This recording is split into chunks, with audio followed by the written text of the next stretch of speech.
Now they want to go to an EV. Everybody has to have an electric car. Is that wonderful? They don't go far. By the way, that ends on the first day. First day. And if you want to buy it, you can buy one. I'm not knocking it. If you want to go, 3-4 miles and then back home, plug it in, get ready for the purchase of a newspaper the next day. You want to go down and buy a newspaper like in the old days every once in a while. But no, we're going to end it right away, immediately. And I think people, if they want to buy an electric car, I think it's great. But they have to be able to buy gasoline-powered. They have to be able to buy hybrids. The hybrids are good, the hybrids are good. But the electric, they don't go far. They're very expensive, and they're all going to be made in China.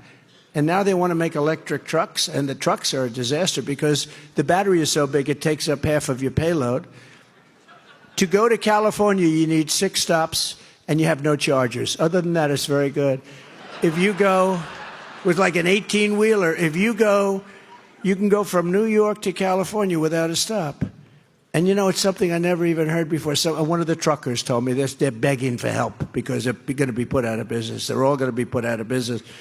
He said, with a big truck you buy at Gorgeous, I won't even use the names, but you know the names of these companies, and you have this massive tank with diesel fuel.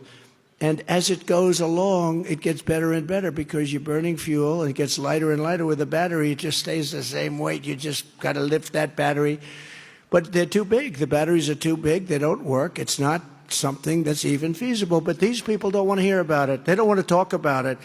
In 3 minutes, a sane person, if they were in government, could be talked out of going all electric trucks because the batteries are so big and so heavy, they take up half of your payload.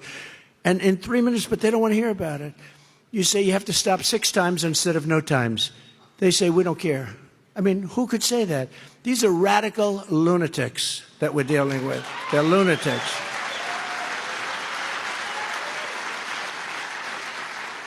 And now they want to go all-electric army tanks, okay? Do you believe that?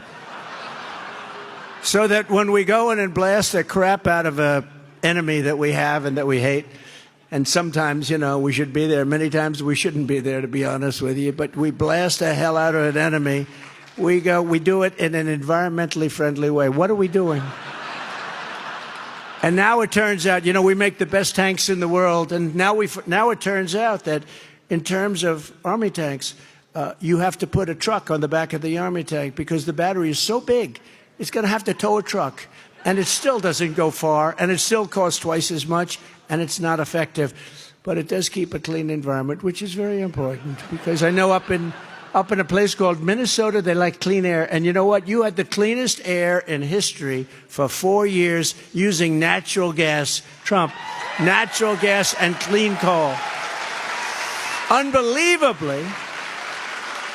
That's true. It's true. It's true. The whole thing. And, all this stuff has to be made in China because that's what they have. We have a thing called gasoline. We have more liquid gold under our feet than any nation in the world, including Russia and including Saudi Arabia. I did Anwar in Alaska, the biggest find in the world. It's probably the size of Saudi Arabia. And in his first week in office, they ended it. Ronald Reagan tried to get it. He couldn't get it. Everybody tried to get it. I got it approved. They were getting ready, and this guy ended it in the first day in office. So sad. I mean, it's so sad.